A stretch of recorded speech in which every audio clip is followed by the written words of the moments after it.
currently social media manager at a core hotel group, and before that I was global social media manager at Nokia, and before that I worked with the lovely Liam at Holiday Extras as their content and social media manager. So I'm going to talk about quite a basic talk, to be honest, about social media and how to make it work for your business. Can I just ask, how many people in here are currently working in social media marketing? Cool, fair few people. And how many people sort of own their own business and are looking to find out more about social? Cool, okay, good stuff. Okay, so I'm going to start with one of my favourite quotes about marketing, and it's one that I think is really, really important, especially in social media. So marketing is no longer about the stuff that you make, but the stories you tell. This is something I really want you to keep in mind when it comes to social media marketing, because you shouldn't just be posting your products out there or your services out there all the time. Social media predominantly should be about talking and engaging with your customers. So you want to give them a good experience. You want to give them stuff that's useful to them, that they find interesting, not just spamming them with products all the time, unless you're someone like Apple, you know, they're a bit different. So I'm going to give you a brief overview of the main social media platforms. I haven't included all of them, because there are quite a few. But we've got the big one, Facebook. How many people in here are on Facebook for their business? Cool, good majority. So it's a massive one, we all know it, we either love it or hate it. It's got over 2 billion monthly users. 79% of the UK population have an account, absolutely massive. 77% of users interact with brands on there, and 56% of consumers are more likely to recommend a brand after liking it on Facebook. So really important platform for businesses to be on. The second biggest one would be Instagram. It's my personal favourite. How many people are on Instagram? Cool, good.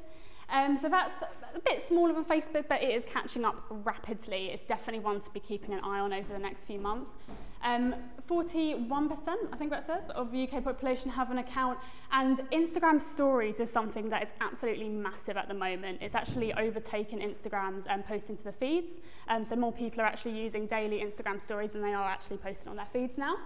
So there's over 400 million daily Instagram story users. 70% of consumers look up a brand on Instagram. I know personally that I follow a ton of brands on there, and a load of goat and pig pages for some reason. And 80% of users follow at least one brand on Instagram. So another one that could potentially be really good for you to be on, especially if you sell goods that are quite visual. It's a very visual platform. We've also got LinkedIn. I'm not going to talk too much about LinkedIn and Twitter today because I've got limited time, so I'm going to focus on the big ones. But one stat about LinkedIn that I thought was really interesting is it drives more website traffic than any other social network. So if your business is a B2B business specifically, and if getting website traffic is a big part of your marketing strategy, then LinkedIn is definitely a platform to be looking at. When it comes to Facebook, Facebook hates links. I'll get onto that a bit later. So yeah, if you want website traffic, LinkedIn is the one to go to. And then we've got Twitter as well. So not personally my favourite platform, but still one interesting to use. 500 million tweets are sent every single day, and 80% of users who have a Twitter account have mentioned a brand in at least one tweet. I found from my experience working with brands that people use it as a complaint platform. People want responses really, really quickly, and generally that's what Twitter's mainly used for. I don't remember the last time I tweeted something other than a complaint, to be honest with you. So there you go.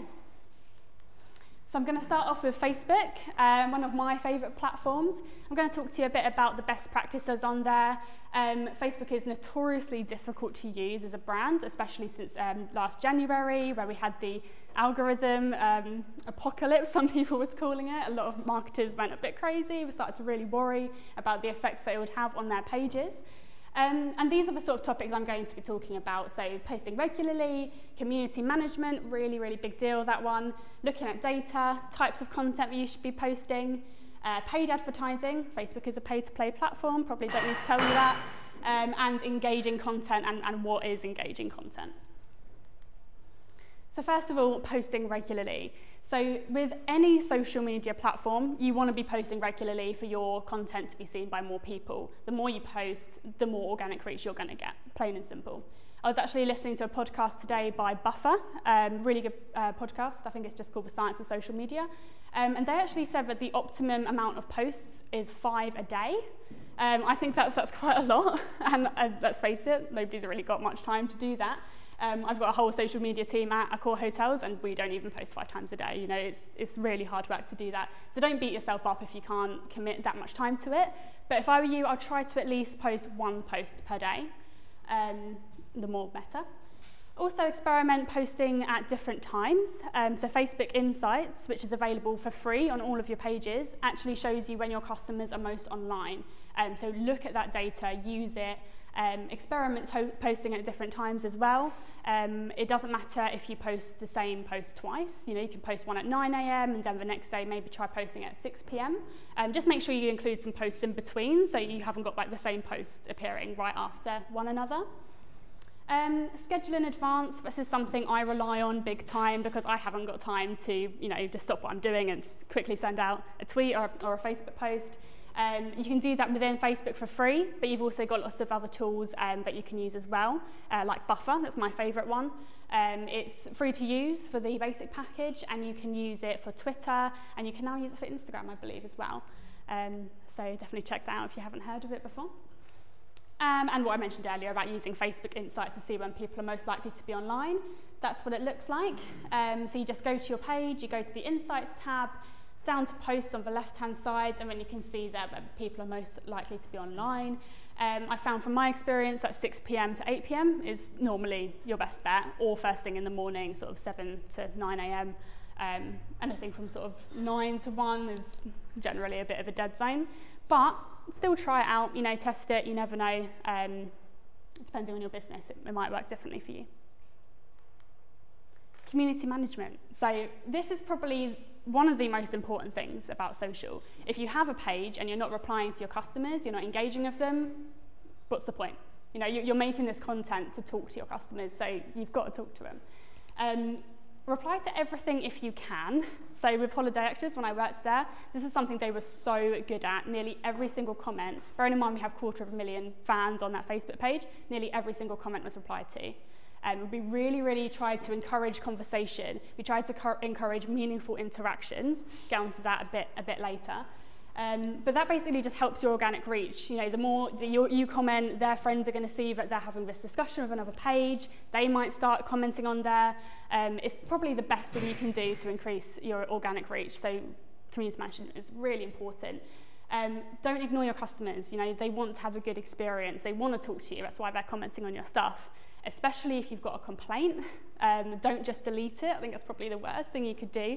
You can hide the complaint, you know, if it is getting out of hand, because hiding, you may already know this, but hiding actually, the person who comments it can't see that you've then hidden it, and neither can their friends. So one thing I'll do with complaints is reply to it and say, oh, this doesn't sound right, let's get this sorted out for you. Then send them a message to their private inbox so you can take it offline as soon as possible. You don't want it to get out of hand and other people jumping on there and creating a bit of a PR shitstorm. Reply quickly. So, you know, you've got that badge on the right-hand side of your page. It says very responsive or average response time. Facebook's going to reward you for having that status. So try and reply within an hour. It's probably good. If you can't do that, you can't do that, but at least a day, really, is what you want to be doing. Have fun on there, use emojis, have a bit of banter. You know, it's not all about selling to people, like I said before. You want to make them laugh, you want to make them smile. That's what people remember about brands on social. So definitely have fun with it. And then meaningful interactions. So back in January, Mark Zuckerberg put out this status. I'm not sure if many of you've seen it. It was a really long one, so I'm not going to read it all out to you, but I have included the most important part here, which I'm going to read out for you. So the research shows that when we use social media to connect with people we care about, it can be good for our well-being. We can feel more connected and less lonely, and that correlates with long-term measures of happiness and health. On the other hand, passively reading articles or watching videos, even if they're entertaining or informative, may not be as good. Based on this, we're making a major change to how we build Facebook.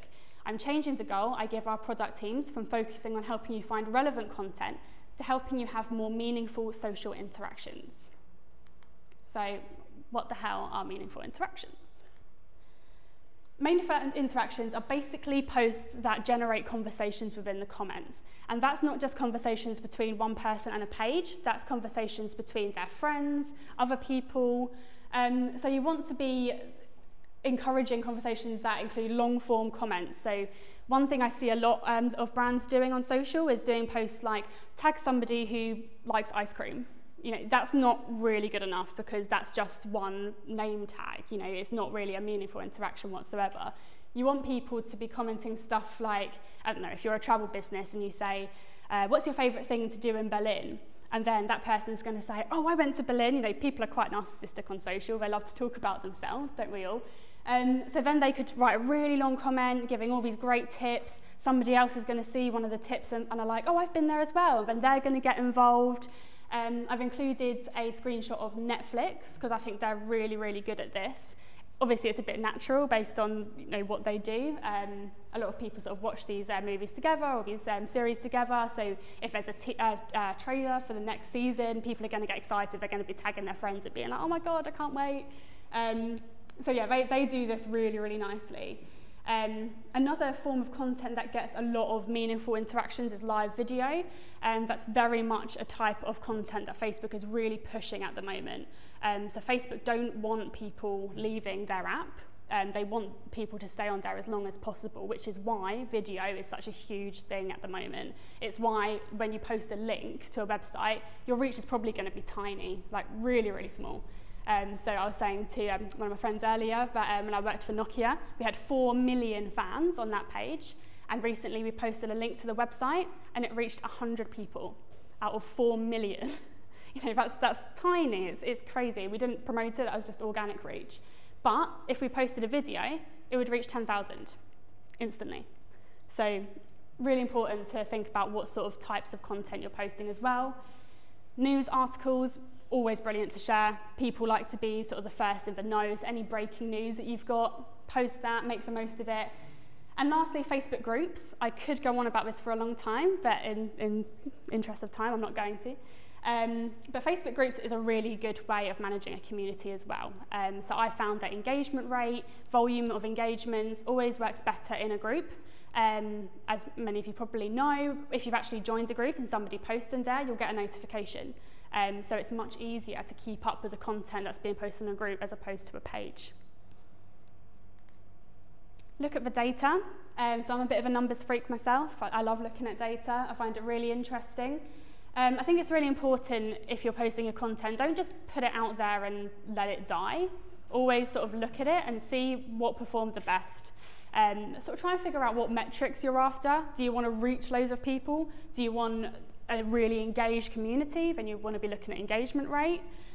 Do you want people to watch your videos for a long time? Then you want to look at average video watch time.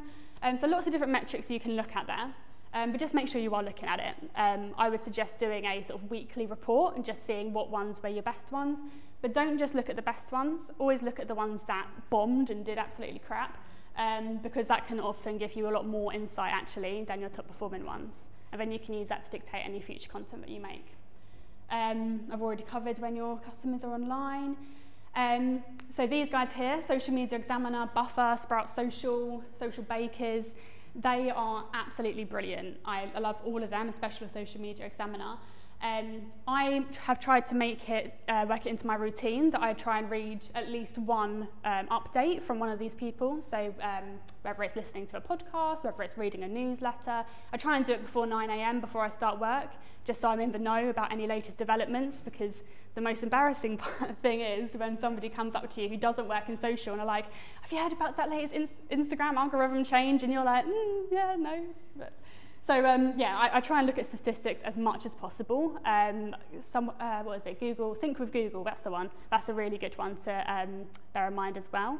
You can learn a lot about your type of business and sort of what works for other competitors.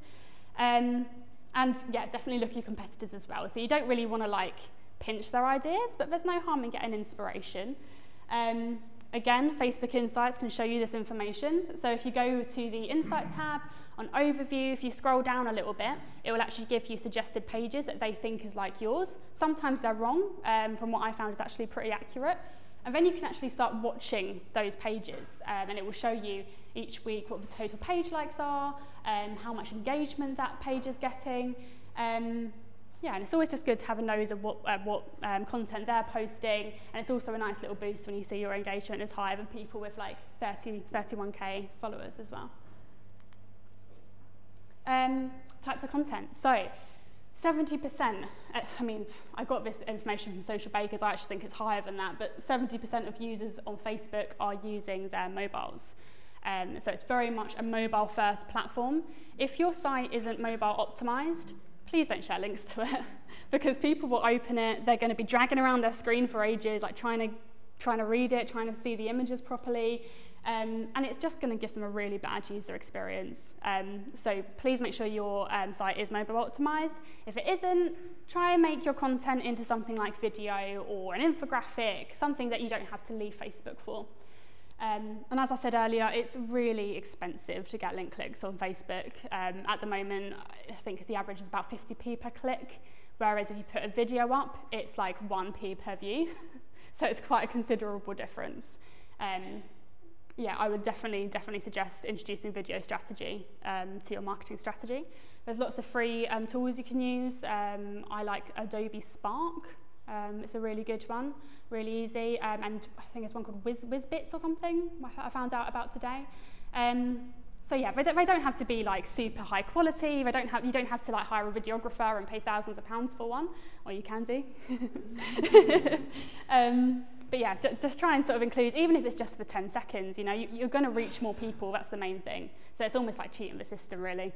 And if you really do want traffic to your website, you could always post a video and then a link to your website in the caption. It's probably not like what Facebook would want you to do, but you know, you're going to reach more people and get more value for your money if you do it that way. Facebook's always trying to push their latest features. So live video, if you get a live video going, you're going to have a ton of interactions from that. On average, live video gets 6 times more interactions than normal video. But one thing I would say is don't try and cheat the system too much. Don't just go live and film nothing or something really boring, because Facebook also takes into account the watch time. If people are watching for 2 seconds, then you're going to actually get penalised for that by Facebook. So make sure it's actually something engaging. You know, make sure there's something going on, or there's a point to it, or it's a competition. Competitions are great for live video. Yeah, don't just sort of like, I don't know, leave your phone on live thinking, oh yeah, that's going to get my page loads of reach, because it's not going to work. Go vertical. So a couple of years ago, I never would have thought I'd say that. I think a lot of creatives are very, very hesitant to go vertical because, you know, 16:9 is like the optimum. Oh, I know. I worked with a load of videographers, incredibly talented videographers at Holiday Extras, and when I said to them, let's do a vertical video for Instagram TV, and they were like, oh, please don't make me. But the thing is, it fills up your whole screen. You know, people don't turn their phone around to watch video. Some of them do, but not many. Especially with Facebook, it's an on-the-go platform. You know, you're watching it when you're waiting for a bus, or when you're walking along, or I don't know, just sort of, it's a time filler. It's not like YouTube where you're sitting back and you're getting ready to digest a long-form bit of content. So the more space it takes up on the phone, the better. I've definitely found that with photos as well. So again, at Holiday Extras, we do a lot of UGC content. And when we shared images that were vertical, the engagement rate was around 9 to 10%, compared to about 4% on one that's this way. So format really does make a difference. And competitions as well. Competitions are always really good. So one thing I found with competitions is to have one over a week or so and give away a different prize every single day. And that's going to have people coming back to your page. You're going to have more page hits. That engagement rate's going to increase. You've got a lot of hype around it. And the more that people see your brands, the more they're going to remember it. So definitely sort of experiment with competitions if you haven't already. Engaging content. So it's easy for me to stand up here and say, your content has got to be engaging. Well, obviously, of course it does. But what is engagement, for a start? So it's likes, comments, and shares. I would actually argue that 10-second views would be counted as an engagement as well, because people are still sort of digesting your brand. They're still taking it in. So it's not technically an engagement, but it's definitely something to not exclude. You want content that's either going to be informative, funny, or emotive. So I've always found that content that really like sort of tugs at the heartstrings or makes you happy, you know, that's the sort of thing people want to see. It's got to be informative. If for example, you're working for a travel business. I know travel most, so I'm sticking with that one. If you have a picture of the Eiffel Tower and you're like, the Eiffel Tower's great, then okay, that's fine, but it's not really giving any value to anyone. If you include a statistic about the Eiffel Tower that nobody knows about, or you say, this is a really cool hidden gem in Paris, then people are gonna respond to that much better. You know, you don't want to be kind of condescending to people and sort of say, the Eiffel Tower is the biggest like tourist attraction in Paris. I mean, of course it is, people already know that. So try and give people something that they don't already know. Sharing statuses on their own probably isn't going to get you a ton of engagement. Images get 39% more engagement than statuses on average. Videos get even more. And emoticons as well. I love emoticons. Social media is all about having fun. It's all about emoticons and GIFs, so use them. Don't be afraid to. But one thing I would say is treat them like wine. 1 is fine, 2 is probably all right, 3, you're probably pushing it a little bit. So go easy on it, you know, don't include like 10, because then it kind of looks like a 10-year-old's written it. So yeah, just be classy about it, but still definitely have a bit of fun. Keep your captions short and sweet. So I know it's a bit difficult, especially if you're doing a competition, for example. You need to get like quite a lot of information in there. But generally, short captions get way more engagement than long ones. You know, you don't want to be sort of scrolling through a load of text all the time. This is just for Facebook. On Instagram, it actually doesn't matter because even if your caption is really short, it's going to hide most of it anyway. And you have to click the ... to expand it. So captions on Instagram, it doesn't really affect it. I wouldn't worry about it too much. And use call to actions. If you don't ask somebody to do something, they're not going to do it. So if you want somebody to share something, ask them to share it. And one thing I really like to do, that a lot of marketers don't often do this, but ask open questions. If you ask somebody, do you like cheese? Like, they're not going to be like, yeah. But if you say, what's your favourite type of cheese? Then you're going to have people engaging with you. Then you're going to have people bragging about how I don't know, how they're a cheese connoisseur and they know so much about it. So yeah, ask questions that you would want to talk about, not just sort of closed ones, because people aren't just going to take the time to type yes or no. Okay, Instagram. So Instagram is probably my favourite platform. Who else here is a big fan of Insta? Yeah, I definitely prefer it. It's the most visual, it's the most pretty, and it's really on the rise, which is good news for marketers. So I've got a few little tips about this. So the same as Facebook, post regularly, not going to dwell on that one too much. Use stories, probably the most important thing to use on Instagram at the moment. Hashtags, I've repeated it 3 times because it's really important. Engage other people and use all the available features. So first of all, post regularly and use stories. So the more stories you post, if you're posting stories every single day, the higher your rank is going to be. The more content people are going to see. You know, you've got like all the little circles right at the top. The people at the very, very beginning on your home screen are the people that post the most stories. So you want to be up there. You want to be posting them every single day if you can. Even if it's just like a little poll or something like that, it doesn't need to be anything like super pre-produced. But definitely just make the most of it. Don't worry about being too annoying. You know, you want people to see your content. And one thing, if you do that, sort of try and track it as well. See how many page visits you're getting as a result of it, because I can promise you it's gonna increase by a buttload. So. Also make use of new features. So like with any social media platform, they want to push their new features. They're going to reward you if you use them. So things like Instagram TV is still pretty new. It only came out a few months ago. Not many brands are on there yet because I think they're a bit like, what's this? Like vertical video, oh. So if you can use Instagram TV, even if it's just like a little behind the scenes video, even if it's a little vlog of you talking, then try and use that and see if that helps with your Instagram page performance. Also things like the ask a question feature, the polls, geotagging, always geotag. They actually get a ton more engagement, posts that are actually geotagged as well. Experiment with posting times, the same as Facebook. Instagram's feed is a little bit strange. Like, I don't know about you guys, but I always seem to see posts from like 5 days ago. So that would be an interesting one to test to see if it makes any difference whatsoever. And tag other people in your stories and be tagged in other stories. So cross-promotion is a really, really good way of increasing followers. I found that growing Instagram as a business is really, really difficult because it's a very authentic platform. Instagram don't want it to turn into another Facebook. So it's really difficult, but one thing that I found has worked really well is stuff like takeovers. If you've got the budget to pay an influencer or a blogger or even just one of your ambassadors to take over your Instagram for a week and post on their page saying, I'm over at wherever your brand's name is, go and follow them to check out what I'm doing. I found that helps grow the channel exponentially. So if you've got a chance to do that, then definitely do it. Hashtags. So it's probably the best thing you can do to increase your reach. Instagram allows you to have 30 hashtags. I would suggest using all 30 of them. You can use lots of different tools. So I use one called Social Hashtags. It's just an app, completely free.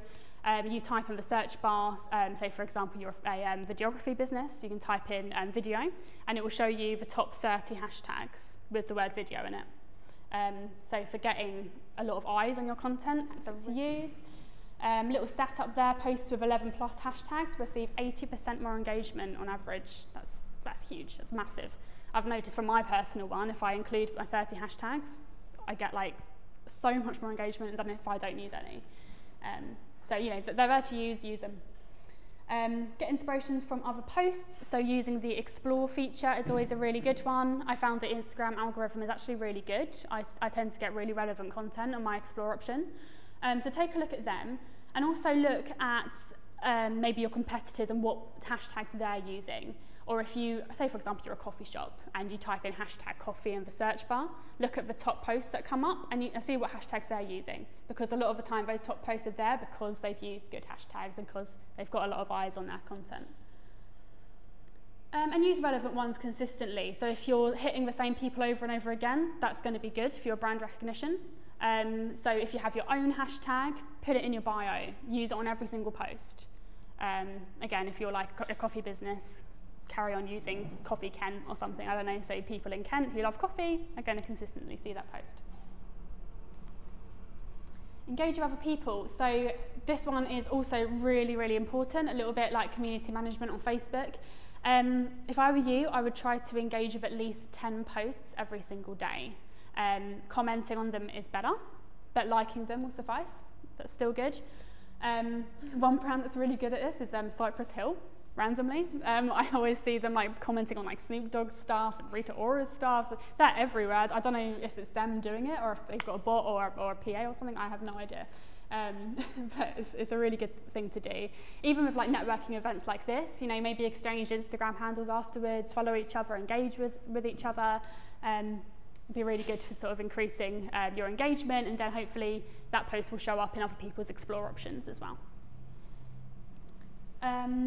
Long comments, so don't just like do a little flame emoji. You know, try and give some value. Maybe ask a question. I found that people don't really have conversations on Instagram as much as Facebook. I think it's more of a sort of like and swipe, like and scroll sort of platform. But Instagram will reward you for leaving long comments as opposed to just like, you know, leaving like 10 different flames on 10 different posts. Be authentic, no bots. So some people would disagree with me on this one. I know a lot of marketers who do use bots such as Archie, which is just a bot that basically just goes around liking posts for you. I don't think it's a good idea.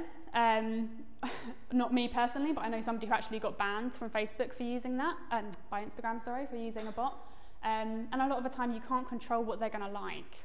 So you could get them liking some really dodgy stuff, and it's not really the image you want for your brand. So if I were you, I would just do it manually. It only takes a few minutes of your day. Maybe just put a block of time in your calendar. That's what I do. It's 30 minutes just to go around liking stuff. It's not the best part of my job, not the worst part of my job, really. Takeovers, that's what I mentioned earlier about using somebody to promote your brand on their own channel or using it on your channel. And ambassadors as well. So one thing Instagram's really good with is loyal customers. So Dr. Martens is a really good example of this. They have their own hashtag called Worn Different. and they get a ton of UGC from that. And these people aren't being paid; they're doing it because they love it, and they really buy into the brand. So maybe having some sort of ambassador program. If you are a clothing business, for example, maybe see people who are engaging with you on a regular basis, and then offer them something for free, because they're going to shout about that. If they're already shouting about something that they've paid for, they're going to like really, really scream about something that's free. So really good idea to have an ambassador program in place. Use the available features. So like I said, all platforms are going to reward you for using stuff that's new to them. Optimize your bio. So a lot of people don't have anything in that space. I know that you only have a certain amount of characters, but really important to just tell people who the hell you are. When they go to your page, they want to know exactly who they're engaging with. It needs to be clear what you're offering to them, whether it's a service or a good. Again, if you have a hashtag, make sure it's in there so that when people click on that hashtag, it takes them to your page. And also include a link to your website, because you can't include links in captions. So that's your one chance to drive traffic. Again, not a great platform for driving traffic to your website, but just make sure it is in your bio. Geotag posts I've already covered, so they get 79% higher engagement than posts without, so really important for that, especially if your business is actually at a place, so like a cafe, for example, so that people can click on that geotag and they can see other posts at that location. And then you can use that content for yourself. You can regram it, it's free content, it's really good to use. Instagram TV, again, if you've got the time, I would definitely suggest doing something like that. It's not meant to be polished from what I've seen. It's a lot of behind the scenes stuff, a lot of interviews. So, just test it out. There's no harm in just throwing something out there and just seeing how it goes. Use Explore to network with other pages. Already covered that a little bit. So engaging with like-minded people. You could even ask to do like a little collaboration together with another brand. I see a lot of that happening now, especially with people like influencers. And go live. Live video is king at the moment on Facebook and on Instagram, and people get a little notification once you've gone live as well, so it's a good idea to do. Cool, well that's me pretty much. I have got a website. I haven't got an awful lot on there at the moment because I only set it up like 2 weeks ago, but I'm going to be posting posts and stuff like that about what we discussed today and a little bit more as well. So yeah. Amazing. That's me. Thank you.